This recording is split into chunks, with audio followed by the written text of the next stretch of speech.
이번에는 영조의 컴플렉스입니다. 지금까지 우리가 컴플렉스에 대한 이야기를 나눈 왕들이 연산군, 선조, 광해군, 인조였습니다. 이들 왕들에 대한 컴플렉스는 다들 고개를 끄덕이실 것 같습니다.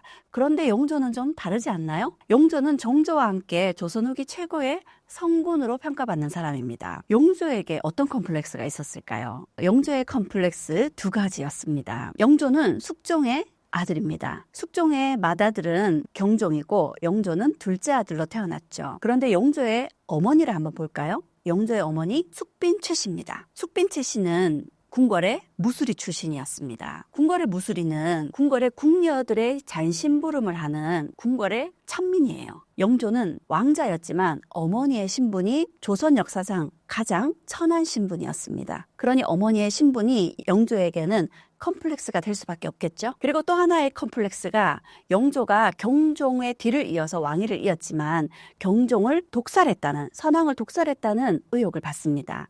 이것이 영조에게 두 번째 컴플렉스였습니다. 결국 이 컴플렉스 때문에 영조는 성군이라 평가받지만 조선 왕가 최대의 비극, 이모화변을 낳는 왕이 되고 말죠. 영조의 첫 번째 컴플렉스, 선왕이자 영조에게는 이복형이 되는 경종을 독살했다는 의혹을 받고 있습니다. 이를 뒷받침해주는 기록들이 있는데요. 경종이 굉장히 병약했습니다. 경종은 우리가 잘 알고 있는 장희빈의 아들이에요. 경종은 왕위에 올랐지만 병약했고 아들이 없었습니다. 다행히 경종은 이복 동생이었던 영조가 왕위에 오르기 전에는 연인군이라고 불렸습니다. 경종은 자신의 이복 동생인 연인군을 굉장히 아꼈어요. 그래서 이복 동생이었던 연인군을 세자가 아니라 세제로 책봉을 합니다. 그러니 영조도 경종을 굉장히 따랐겠죠. 경종이 건강이 좋지 않아서 식사를 제대로 하지 못한다는 소식을 듣고 연인군이 이복 형님 경종의 병이 낫도록 하기 위해서 경종이 좋아하는 게장과 생감을 올렸다고 합니다. 그리고 경종은 자신이 좋아하는 음식이 올라오자 그걸 아주 맛있게 밥그릇을 비웠다고 하죠. 그런데 그날 밤부터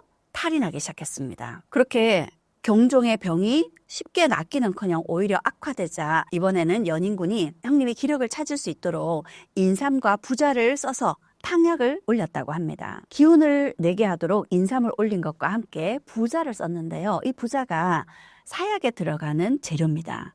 그런데 이 부자를 많이 쓰면 사약이 되지만 부자를 조금 쓰게 되면 빨리 기력을 회복하는 데 도움이 돼요. 그래서 형님이었던 경종이 기력을 회복하라고 이런 탕약을 올렸는데 결국 경종이 기력을 회복하지 못하고 죽고 말았던 거죠. 그런데 이런 기록들을 토대로 연인군이 올렸던 게장과 생감이 음식궁합에서는 상극이라고 한다고 하죠. 그리고 또 부자를 올렸다는 점에서 선왕을 독살하려 한 것이 아닌가 이런 의혹을 받게 됩니다. 그런데 조금만 더 생각을 해보면 연인군 입장에서는 세제로 책봉이 되었잖아요. 그러니 굳이 선왕을 독살할 이유가 없지 않을까요? 그런데 그 당시 붕당 정치가 굉장히 복잡하게 얽혀 들어가고 있었는데 그런데 그 당시 붕당 정치가 경종을 지지하는 쪽이 소론이었습니다. 반면에 연인군을 지지하는 쪽이 노론이었죠. 그러다 보니까 연인군이 경종을 독살했다는 그런 주장이 소론 측에서 나오게 된 거죠. 또 한 가지 영조를 괴롭혔던 컴플렉스가 자신의 어머니와 관한 것이었습니다. 그러다 보니 영조는 왕이 오르고 난 이후 누구보다 정치를 잘해야 되겠다. 그리고 훌륭한 왕이 되어야 되겠다라는 생각을 많이 했을 겁니다. 그래야 어머니의 출신이 천하기 때문에 하고 영조를 비판하는 말이 나오지 않겠죠. 왕이 오르고 난 이후 영조는 붕당 정치를 잘 이끌어 나가기 위해서 탕평책을 추진하게 됩니다. 탕평이라는 게 동인, 서인, 남인, 북인 할 것 없이 골고루 인재를 등용하겠다는 거죠. 그런 영조의 탕평 정치를 신하들에게 계속 반복해서 강조하기 위해서 영조는 신하들과 함께 탕평채라는 음식을 자주 만들어 먹었다고 합니다. 탕평채는 하얀색 청포묵이 주재료가 됩니다. 그리고 그 위에 갖가지 색깔의 고명을 올리게 되는데 그 고명이 남인, 북인, 노론, 소론을 상징합니다. 남인, 북인, 노론, 소론이 각각 색깔과 주장이 다르지만 먹을 때는 어떻게 먹나요? 섞어서 먹게 되죠. 그렇게 신하들 앞에서 탕평채라는 음식을 즐겨 먹으면서 탕평 정치를 하겠다는 의지를 재차 강조했던 거죠. 그리고 한편 영조는 자신의 어머니 신분 때문에 누구보다 모범적인 군주가 되기 위해서 애를 썼습니다. 그래서 왕의 가장 중요한 의무 중에 하나인 경연에 누구보다 열심히 참여를 했습니다. 누구보다 열심히 공부하는 영조는 신하들과의 경연에서 신하들보다 높은 학문적인 수준으로 신하들의 기세를 꺾을 정도였습니다. 뿐만 아니라 영조는 어머니의 출신 때문일까요? 조선의 왕자들은 세자가 아닌 이상 결혼을 하면 궁궐 바깥에 나와 살아야 됩니다. 영조도 숙종의 둘째 아들이었기 때문에 결혼을 하고 난 이후에는 궁궐 바깥에 나와서 살았죠. 궁궐 바깥에서 살면서 왕자 신분이었지만 어머니 출신 때문인지 누구보다 백성들과 잘 어울렸습니다. 그리고 백성들과 잘 어울렸던 영조였기에 백성들의 사정, 백성들이 얼마나 힘든 삶을 사는지 잘 알고 있었던 거죠. 그래서 왕위에 오르고 난 이후 억울하게 누명을 쓰고 죽는 백성이 없게끔 사형에 대해서는 반드시 3번 재판을 거치도록 하는 등 백성을 위한 정책들을 해나가게 됩니다. 그중 하나가 압슬형이라는 건데요. 압슬형은 신문을 하는 과정에서 사금팔이라고 합니다. 도자기를 깬 것을 바닥에 깔아요. 그리고 그 위에 무릎을 꿇립니다. 그리고 그 위에 다시 맷돌을 올려요. 무릎 위에. 그럼 무릎이 으스러지겠죠? 그럼에도 불구하고 이실직고를 하지 않으면 그 위에 맷돌을 하나 또 올립니다. 그러고도 이실직고를 하지 않으면 그 위에 사람이 올라서요. 그러고도 이실직고를 하지 않으면 그 사람은 죄가 없구나 하고 방면을 시켜줍니다. 하지만 이미 무릎을 못 쓰게 되고 걸음을 걷지 못하게 된 상황이죠. 이렇게 백성들에게 무리한 형벌로 거짓 자백을 하는 일이 없도록 압수령을 비롯한 형벌들을 모두 없앤 이가 영조였습니다. 이런 모습들은 영조가 오히려 어머니가 천민 출신이라는 컴플렉스, 형을 독살했을지도 모른다라는 그런 의혹이 영조라 하여금 더 모범적인 성실한 군주로서의 모습을 보이게 하는 자극제가 되었을 겁니다. 그런데 가정적인 면에서는 그렇지 않았습니다. 영조는 어머니의 출신 때문이었는지 모든 면에서 완벽주의였습니다. 자세 하나도 절대 흐트러지는 일이 없었다고 합니다. 자세를 꼿꼿하게 세우기 위해서 일부러 방석을 깔지 않고 앉았다고 하거든요. 이렇게 매사 철저한 사람이 영조였습니다. 영조에게 아들이 하나 있었는데 효장세자입니다. 그런데 이 영조가 아끼던 효장세자가 10살 즈음에 죽고 말아요. 영조 입장에서는 왕위를 이을 아들이 꼭 필요했죠. 그런데 아들이 태어나질 않습니다. 그러던 중 드디어 아들이 태어났습니다. 영조에게는 둘째 아들이었죠. 사도세자입니다. 사도세자가 태어날 때 영조의 나이가 벌써 40이 넘었어요. 조선시대 왕들의 평균 수명이 40대입니다. 그러니 그 아들이 얼마나 이쁘겠어요? 영조는 사도세자가 태어난 지 1년이 지나자마자 원자로 책봉을 합니다. 그만큼 영조에게는 귀한 아들이었던 거죠. 그런데 놀랍게도 이 사도세자가 3살쯤 되었을 때 글자를 읽히기 시작합니다. 그리고 불과 5살 정도밖에 되지 않았는데 한시를 짓습니다. 사도세자는 영조에게는 굉장한 자랑이었습니다. 뿐만 아니라 영조가 어머니의 출신 때문에 컴플렉스가 있었잖아요. 똑똑한 이 어린 사도세자는 영조의 컴플렉스를 한 방에 날려줄 만한 자랑거리였습니다. 그래서 영조는 사도세자가 지은 글들을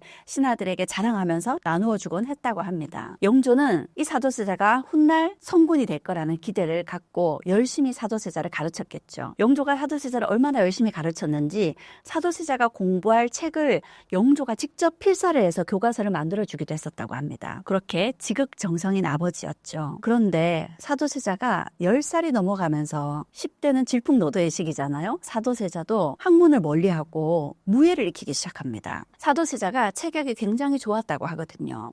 학문을 점점 멀리하는 사도세자를 영조는 야단을 치기 시작합니다. 볼 때마다 야단을 쳐요. 그러니 사도세자는 아버지에게 야단을 듣기 싫어서 점점 문안을 들지 않게 되겠죠. 그런 사도세자를 아버지 영조는 더욱 호되게 야단을 칩니다. 그리고 영조는 사도세자를 야단칠 때 신하들이 보는 앞에서 야단을 치는 경우가 많았습니다. 그러다 보니 사도세자에게는 그러한 일들이 큰 스트레스가 되었을 것 같아요. 결국 아버지와 아들의 사이가 점점 멀어지기 시작합니다. 영조는 세자가 빨리 정신을 차리게 하기 위해서, 게다가 영조는 벌써 나이가 많잖아요. 자신이 언제 죽어도 알 수 없습니다. 자신이 언제 죽어도 알 수 없는 나이인 거죠. 그래서 사도세자가 왕위를 이을 수 있도록 사도세자에게 대리청정을 명령을 합니다. 부담스러운 자리였지만 영조의 명을 어길 수 없어 사도세자는 대리청정을 했죠. 신하들과 문제를 논하고 결정을 내렸습니다. 그리고 아버지 영조에게 오늘 조정에서 이런 논의가 있었고 이렇게 결정을 내렸습니다 하고 말을 하죠. 그러자 영조가 버럭 화를 냅니다. 네가 왕이냐? 왜 네 맘대로 그런 결정을 내리느냐? 하고 크게 진노를 했죠. 그러자 며칠 후 이번에는 조정에서 신하들과 논의를 하면서 논의된 내용들을 결정하지 않고 아버지에게 물어보고 결정을 하겠다고 합니다. 그리고 영조에게 오늘 이러이러한 논의가 있었는데 이 일을 어떻게 하면 좋을까요? 하고 아버지의 의견을 여쭙습니다. 그러자 이번엔 영조가요, 세자는 그만한 일도 혼자 결정을 못해서 나를 번거롭게 하니 대리청정을 시킨 보람이 없구나 하고 또 화를 냅니다. 사도세자의 마음이 어땠을까요? 이러면 이런다고 역정을 듣고 저러면 저런다고 야단을 맞습니다. 당시 이런 영조와 사도세자의 모습을 보고 신하들도 이렇게 이야기를 합니다. 전하께서 항상 너무 엄격하게 대하셨기 때문에 세자께서 지나치게 두려워하고 위축되어 제대로 말씀을 드리지 못하는 겁니다. 이렇게 영조와 사도세자의 갈등이 점점 커져만 갑니다. 사도세자의 마음이 어떨까요? 사도세자는 대리청정에 나가는 것이 죽기보다 싫었을 겁니다. 그러다 보니까 여러 가지 스트레스, 강박증에 시달리게 됩니다. 그리고 그 병들은 걷잡을 수 없이 커져서 정신병에 이릅니다. 사도세자에게는 의대증이 생겼다고 합니다. 이 의대증은 옷을 입지 못하는 겁니다. 사도세자가 왜 옷을 입지 못했을까요? 의관을 갖추면 대리청정에 나가야 되잖아요. 그런 강박증에 의대증까지 시달리게 되고 사도세자는 세자였기 때문에 이런 문제를 어이와 의논할 수 없었습니다. 그래서 사도세자는 몰래 장인에게 자신이 이러한 증세로 힘드니 약을 지어달라고 부탁을 합니다. 장인에게 보낸 편지인데요. 나는 본디 남모르는 우라 증세가 있는 데다가 이런 증세는 의관과 더불어 말할 수가 없습니다. 그러니 약을 지어서 남몰래 보내주시면 좋겠습니다 하고 부탁을 했습니다. 결국 사도세자는 의대증 때문에 옷을 입을 때마다 많은 내관들을 때리거나 죽이는 일까지 발생하게 됩니다. 심지어는 매관이나 궁녀들이 사도세자의 옷을 입히는 것을 다들 꺼려하자 사도세자의 후궁이 사도세자의 옷을 입히다가 사도세자에게 맞아 죽은 경우도 있었습니다. 그렇게 사도세자가 정신병으로 궁궐 내에 죽인 사람들의 숫자가 거의 100명에 다다랐다고 합니다. 그렇게 정신병에 시달리는 사도세자, 이를 보다 못해서 사도세자의 생모가 영조에게 사도세자의 목숨을 거두어야 되겠다고 이야기를 합니다. 그리고 그 즈음 사도세자의 비행을 누군가 영조에게 모두 고변을 했던 거죠. 결국 영조는 사도세자에게 자결하라고 명을 내렸습니다. 하지만 이를 따르지 않자 귀주를 가져와 사도세자를 뒤주에 가뒀습니다. 사도세자는 한여름 땡볕 아래에서 뒤주에 갇힌 지 8일 만에 숨을 거두었습니다. 이 사건을 이모화변이라고 하죠. 아들이 죽고 그 슬픔에 영조는 아들에게 생각할 사, 슬퍼할 도라는 사도라는 이름을 내렸습니다. 어떤 아버지가 아들의 목숨을 거두고 싶을까요? 영조 입장에서는 아버지와 아들의 개인사보다 국가를 위해, 조선이라는 나라를 위해 이런 선택을 할 수밖에 없었던 거겠죠. 하지만 영조와 사도세자의 관계에서는 아쉬운 부분들이 굉장히 많습니다. 여기 있는 이 그림은 사도세자가 직접 그린 그림입니다. 강아지들이 아빠 개를 향해서 뛰어오고 있습니다. 그런데 강아지들을 바라보는 아빠 개의 눈빛이 어떤가요? 사랑스러운 눈빛이 아닙니다. 어쩌면 이 아빠 개와 강아지들의 모습이 영조의 사랑을 기대했던 사도세자의 마음이 아니었을까요? 중국에는 맹자와 관련된 이런 이야기가 있습니다. 하루는 맹자에게 어떤 사람이 이런 질문을 했습니다. 군자가 자기 아들을 직접 가르치지 않는 것은 어떤 이유 때문입니까? 그러자 맹자가 이렇게 대답을 했어요. 가르치는 사람은 반드시 바르게 하라고 가르친다. 바르게 하라고 가르쳐도 그대로 실행하지 않으면 자연히 노여움이 따른다. 그렇게 되면 도리어 부자 간의 정리가 상하게 된다. 영조 입장에서는 자신에게 컴플렉스가 있었기 때문에 그 컴플렉스를 극복하기 위해서 누구보다 자신을 다그치고 더 다그쳤을 겁니다. 그리고 자신에게 들이댄 잣대를 아들에게 똑같이 들이댔던 거죠. 그런데 아버지와 아들이라고 같지는 않잖아요. 영조는 자신과 다른 사도세자를 이해할 수 없었고 사도세자 역시 아버지를 제대로 이해할 수 없었던 거죠. 그런 부자 간의 간격이 돌이킬 수 없는 이모화변을 낳고 말았습니다.